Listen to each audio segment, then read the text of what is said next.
வணக்கம் நண்பர்களே. கார்த்தி ரேவதி சீரியல் செம்ம பரபரப்பாக போயிட்டு இருக்குன்னே சொல்லலாங்க. பரபரப்பான கட்டத்தில் ஹாஸ்பிட்டல்லேருந்து ட்ரீட்மெண்ட்டை முடிச்சுக்கிட்டு நம்ம ரேவதி வீட்டுக்கு வராங்க. அவங்கள ஒரு கோயிலில் சந்திக்க நம்ம மயில் ஏற்பாடு பண்ணுறாங்க. நம்ம பாட்டி பரமேஸ்வரி பாட்டி கையில் ஒரு செயின் எடுத்துகிட்டு வராங்க. ரேவதி வருத்தமாக இருக்கிறத பார்த்துட்டு, இந்த பாரு இப்போவும் என் பேரே உன் புருஷன்தான் அப்படின்னு அந்த இடத்துல சொல்கிறாங்க. என்ன பாட்டி சொல்கிறீங்க? ஆமாம், என் பேரனை வர வச்சுருக்கேன் அப்படின்னு அந்த இடத்துல ராஜாவை வர வச்சுருக்காங்க. ராஜா வராங்க. என்ன பாட்டி அப்படின்னு கேட்க நேரம், இந்த செயினை நீ ரேவதி கழுத்தில் போட்டு விடு அப்படின்னு அந்த இடத்துல போட வைக்கிறாங்க. மறுபடியும் நம்ம ராஜா ரேவதி கல்யாணம் பண்ணிக்கிட்டாங்கன்னு சொல்லலாம். அதை பற்றி தான் இந்த வீடியோக்குள்ளே பார்க்க போகிறோம். அதுக்கு முன்னாடி சேனலுக்கு லைக் அண்ட் சப்ஸ்கிரைப் பண்ணுங்கள் ஃப்ரெண்ட்ஸ். பக்கத்தில் இருக்க பெல் ஐக்கானையும் கிளிக் பண்ணுங்கள். அப்போ தான் நான் போடுற ஒவ்வொரு வீடியோவும் நோட்டிஃபிகேஷனாக உங்களுக்கு கிடைக்கும். அங்கே ஃப்ரெண்ட்ஸ் வீடியோக்குள்ளே போகலாம். ஃபஸ்ட்டு எடுத்த உடனே பார்த்தோன்னா செம அதிரடியான பரபரப்பு கட்டம் தான். நம்ம ரேவதி ஒரு விபரீத முடிவு, தவறான முடிவை எடுத்து ஹாஸ்பிட்டலில் அட்மிட் பண்ணுறாங்க. இந்த சைடு பார்த்தோன்னா நம்ம ராஜராஜா இதெல்லாமே காரணம் சாமுண்டேஸ்வரியா இந்த சந்திரகலான் தான். ரெண்டு பேரும் சேர்ந்து தான் ரேவதியை ராஜா கிட்ட இருந்து பிரித்து, ராஜாவை கிட்ட இருந்து பிரிஞ்சதை தாங்க முடியாமல் ரேவதி இப்படி ஒரு முடிவை எடுத்திருக்கா. சின்ன ஜிருசுகளை பிரிக்க வைக்கிறதுல இந்த சந்திராவுக்கும் ஈஸ்வரிக்கும் அப்படி என்ன இது வந்துட போவு, இந்த பாவத்துக்கெல்லாம் அவங்க அனுபவிப்பாங்க அப்படின்னு அந்த இடத்துல கொந்தளிக்கிறாங்க. இப்போ ஹாஸ்பிட்டல் மாமா நீங்கள் ஒன்றும் சவுண்டு போடாதுங்க அப்படின்னு அந்த இடத்துல நம்ம மயில் சொல்கிறாங்க. ஒரு கட்டத்தில் ட்ரீட்மெண்ட்டை முடிச்சு டாக்டர் வெளியே வராங்க. இப்போ என்னாச்சு, என் பொண்ணு எப்படி இருக்கா அப்படின்னு ஈஸ்வரி கேட்குறாங்க. அப்போ தான் இப்போ அபாய கட்டத்தை தாண்டிட்டாங்க, என்ன கொஞ்ச நேரத்தில் கண் முழிச்சிருவாங்க, நீங்கள் கரெக்டான டைமுக்கு கொண்டு ஹாஸ்பிட்டலில் சேர்த்ததுனால அவங்க உயிருக்கு எந்த ஆபத்தும் இல்லை அப்படின்னு சொல்லுறாங்க. அதோட பார்த்தோன்னா, அக்கா நம்ம இப்போ போவோம், ரேவதி கண்ணு முடிச்ச உடனே பார்த்துக்கலாம் அப்படின்னு நம்ம சாமுண்டேஸ்வரியை ரேவதி சந்திரகலா கூட்டிகிட்டு போகிறாங்க. இந்த சைடு பார்த்தா இதுதான் சரியான சந்தர்ப்பம், இப்போவே நம்ம ராஜா கிட்ட சொல்லலாம் அப்படின்னு கால் பண்ணி நம்ம மயில் நடந்த விஷயத்த சொல்கிறாங்க. நீ இல்லாத ஒரு வாழ்க்கையை ரேவதியால் நினச்சி கூட பார்க்க முடியலை, தவறான முடிவை எடுத்துட்டா அப்படின்னு சொல்ல நேரம் அரண்டு போகிறாங்க. நம்ம ராஜா அப்படியா, இப்போவே நான் ரேவதியை பார்த்தாக்கணும், சரி இப்போ வாசகலை, இப்போ ஹாஸ்பிட்டலில் யாரும் இல்லை வா அப்படின்னு அந்த இடத்துல நம்ம மயில் ராஜாவை வர வைக்கிறாங்க. நம்ம ராஜா கரெக்டாக போன நேரம் ரேவதி கண்ணு முடிக்கிறாங்கன்னு சொல்லலாம். ரேவதி நம்ம ராஜாவை பார்த்து அப்படியே கண்ணீர் மல்க நிற்கிறாங்க. அப்போ தான் நம்ம ராஜா ரேவதி எனக்கு ஒரு சத்தியம் நீ பண்ணி கொடுக்கணும். என்ன சத்தியம், என்ன விஷயம் அப்படின்னு கேட்குறேன்னா, நீ எந்த காலத்துலேயும் நீ இப்படி ஒரு தவறான முடிவை எடுக்கக்கூடாது, நீ எடுக்க மாட்டேன்னு எனக்கு சத்தியம் பண்ணி கொடு.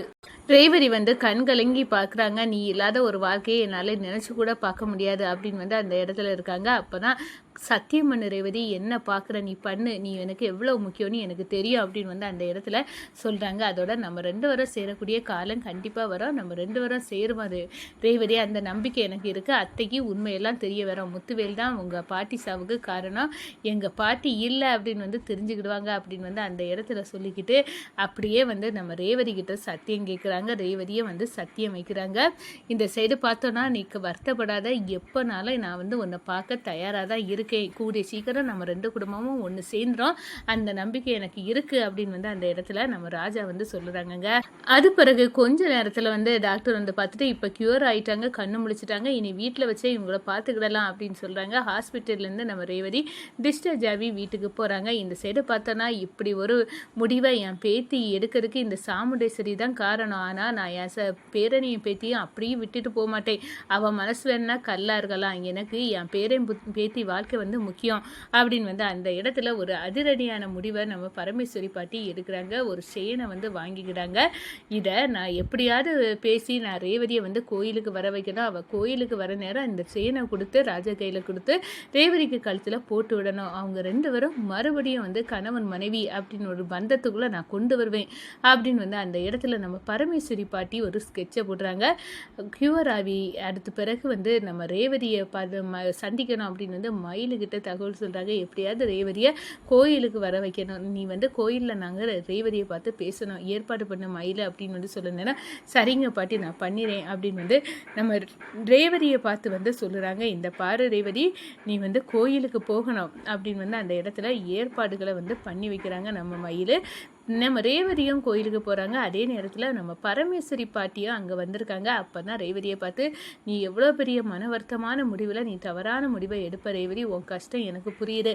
ஆனால் உன் அம்மா காரிய மாதிரி அத்தை காரிய மாதிரி நான் என் மனசு கல்லில் செய்யலை. நீங்கள் 2 பேரும் கணவன் மனைவியிட்டு மறுபடியும் வாழணும். என் பேரனும் பேத்தியும் சந்தோஷமாக வாழ்ந்து என் கொள்ளு பேரனை நான் கொஞ்சணும். அதுக்கு என்ன வழி உண்டோ அதை நான் பண்ணுவேன். இந்த பாரு, இப்போவும் நீங்கள் கணவன் மனைவி தான் அப்படின்னு வந்து சொல்கிறாங்க. என்ன பாட்டி சொல்றீங்க? நாங்கள் கணவன் மனைவி எப்படியா இருக்க முடியும் அப்படின்னு வந்து சொன்னேன்னா, என் பேரனை வந்து நான் இப்போ இங்கே வர வைக்கிறேன் அப்படின்னு வந்து நம்ம ராஜாவை வந்து கூப்பிட்டாங்க. ராஜா நீ இங்கே வாப்பா அப்படின்னு வந்து அந்த இடத்துல கோயிலுக்கு வர வைக்கிறாங்க. நம்ம ராஜாவும் வராங்க. வந்ததும் நம்ம ரேவதியை பார்த்து அப்படியே துடிச்சு போய் நிற்கிறாங்க. ராஜா, இந்த பாரு, உங்கள் 2 பேர்த்துக்குள்ள உறவு முடிச்சு போகலை. கண்டிப்பாக வந்து நீங்கள் கணவன் மனைவி தான் என்னை பொறுத்த வரைக்கும் அப்படின்னு வந்து, இந்த பாரு ராஜா, நீ ஏன் எதுக்குன்னு என்கிட்ட கேள்வி கேட்காம நான் கொடுக்குற இந்த செயினை நீ ரேவதி கழுத்தில் வந்து போட்டு விடு அப்படின்னு வந்து அந்த இடத்துல சொல்கிறாங்க. என்ன பாட்டி, இதை யாராவது பார்த்து அத்தைக்கிட்ட போட்டு கொடுத்தா மறுபடியும் பிரச்சனை தான் அப்படின்னு வந்து அந்த இடத்துல நினைக்கிறாங்க. நீ கொஸ்டின் கேட்காத, இது உங்கள் 2 பேர்த்துக்கு நலனுக்கு தான் நான் சொல்கிறேன் அப்படின்னு வந்து அந்த இடத்துல சொல்லிக்கிட்டு அந்த செயினை வந்து ரேவதி கழுத்தில் வந்து போட வைக்கிறாங்க. நம்ம ரேவதி அந்த செயினை எடுத்து போடுங்க ராஜா, பாட்டி சொல்லாங்கல்ல அப்படின்னு வந்து அந்த இடத்துல சொல்ல நேரம் நம்ம ராஜா அப்படியே வந்து அவங்க கையால் ரேவதிக்கு போட்டு விடுறாங்க. கணவன் மனைவியாக இனி உங்கள் பந்தம் இருக்க தான் செய்யுது, இது கடவுளே சாட்சி அப்படின்னு வந்து அந்த பாட்டி, அந்த பரமேஸ்வரி பாட்டி இப்படி ஒரு முடிவை வந்து எடுத்துறாங்கன்னு சொல்லலாம். அதோட நம்ம ரேவதி வந்து பாட்டியை பார்த்து, இந்த பாருங்க, எங்கள் அம்மா கூட என்ன புரிஞ்சிக்கல, ஆனால் எங்கள் 2 பேர்த்துக்கும் நீங்கள் இப்படி ஒரு நல்ல விஷயத்தை நீங்கள் பண்ணியிருக்கீங்களா அப்படின்னு பாட்டி, நீங்கள் வந்து எங்கள் வந்து எவ்வளோ சந்தோஷமாக இப்போ தான் நான் இருக்கேன் அப்படின்னு வந்து சொல்லுறேன். ரேவதி, நீ என் பேத்தி, நீங்கள் 2 பேரும் நல்லா இருக்கணும் அப்படின்னு சொல்கிறாங்க. ரேவதியையும் நம்ம ராஜாவும் பரமேஸ்வரி பாட்டி காலில் விழுந்து ஆசீர்வாதம் வாங்கிக்கிட்டாங்க. அதோட பார்த்தோன்னா, எப்படியும் ஆத்தாக்காரிக்கு ஒரு நாள் உண்மை புரிய வரும். உண்மை ஒரு காலம் மறைஞ்சி போகாது. அது வரைக்கும் நீ பொறுமையாக இரு ரேவதி. இப்போ என் பேரன் கெட்டுன தாலியாட்டு இந்த செயின் உன் கழுத்திலே இருக்குது. அதனால இப்போவும் நீங்கள் கணவன் மனைவி தான், புரிஞ்சா? இனி நீ கவலைப்பட்டு எப்பவும் அழுதுட்டு இருக்க வேண்டிய தேவையில்லை அப்படின்னு வந்து அந்த இடத்துல சொல்கிறாங்க. சரி பாட்டி, எனக்கு புரிஞ்சுது அப்படின்னு வந்து அந்த இடத்துல வந்து ரேவதி வந்து சொல்கிறாங்க. சரி, நான் இனி போகிறேன், இல்லாட்டா எங்கள் அம்மாவுக்கு சந்தேகம் வந்துடும் அப்படின்னு சொல்லிடுறேன். ஆமாம், உன் வீட்டில் அந்த சந்திரா இருக்கால, உன் ஆத்தக்காரிக்க தங்கச்சி, அவள் தான் எப்போ பார்த்தாலும் உன்னை ஏற்றி விட்டுட்டே இருக்குது உங்கள் அம்மாவை. அவள் இருக்கிற வரைக்கும் அப்படி தான் இருக்கும் அப்படின்னு சொல்லாரோ. பாட்டி, நீங்கள் வருத்தப்படாதுங்க, கூடிய சீக்கிரம் நான் வந்து அந்த சின்னத்தைக்கு ஒரு வேட்டு வைக்கிறேன் அப்படின்னு வந்து அந்த இடத்துல வந்து நம்ம ராஜா முடிவு பண்ணுறாங்க. இவ்வளோ காலம் அந்த சின்னத்தையோட பிளான் தான் ஒர்க் அவுட் ஆயிடுச்சு. இனி வந்து சின்னத்தைக்கு வந்து ஆப்பு வைக்கணும்.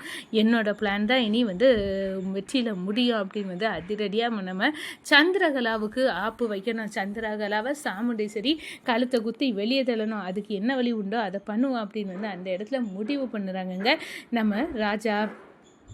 அதோட ரேவதிக்கு கையை பிடிச்சி, நீ கவலையே படக்கூடாது, எப்போதான் நீ என்ன தேவையோ எனக்கு கால் பண்ணு, நான் அந்த இடத்துல உடனே இருப்பேன் அப்படின்னு வந்து நீ இப்போ வீட்டுக்கு போ அப்படின்னு வந்து அந்த இடத்துல நம்ம ரேவதியை ராஜா வந்து அனுப்பி வைக்கிறாங்கங்க.